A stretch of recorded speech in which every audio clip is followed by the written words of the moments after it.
त्यांच्या आत्म्यात शांती देव अशी प्रार्थना करतो. सर, आज ओबीसी मेळावा घेताय आपण बीडमध्ये.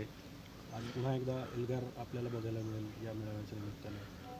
हो, आता ज्या काही घटना ज्या आहे मागच्या सप्टेंबर सुरुवातीपासून झालेल्या आहेत आणि त्यामुळे संपूर्ण ओबीसीची भावना झालेली आहे राज्यामध्ये की ओबीसीचं आरक्षण संपुष्टात येत आहे आणि त्यामुळे जवळपास 14-15 जणांनी चिठ्ठ्या लिहून काही लोकांनी त्यांच्या मोबाईलवर मेसेज पाठवून आत्महत्या केलेल्या आहेत.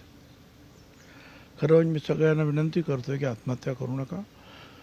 आपण कोर्टातही लढतो आहोत, आपण रस्त्यावर सुद्धा आपली ताकद दाखवू आणि निश्चितपणे जे आहे आपल्या ह्या आरक्षणाला धक्का लागणार नाही याच्यासाठी शेवटपर्यंत आम्ही प्रयत्नाची पराकाष्ठा करणार आहोत.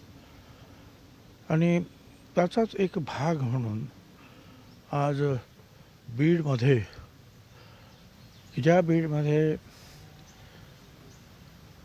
या जरांगेच्या लोकांनी हैदोस घातला, आमदारांची घरं पेटवली, हॉटेल्स पेटवली, त्याच बीडमध्ये आम्ही पुन्हा एकदा ओबीसी एल्गार महात्मा फुले समता परिषदेतर्फे करतो आहोत. माझी खात्री आहे तिथे लक्षावधी लोक आज आमचे कार्यकर्ते एकवटणार आहेत. साहेब, धनंजय मुंडे असतील किंवा आणखी कोण कोण नेते इथे उपस्थित राहणार? बरेचसे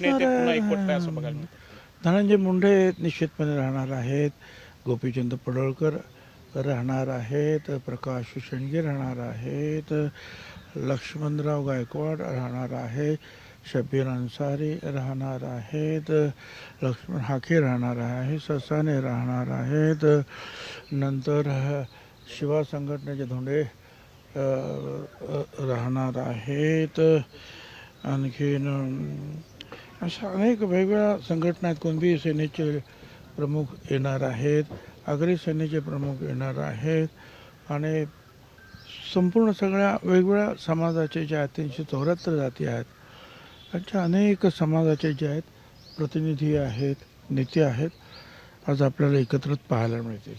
आता isakal.com आहे देशातील नंबर 1 ची मराठी न्यूज वेबसाईट.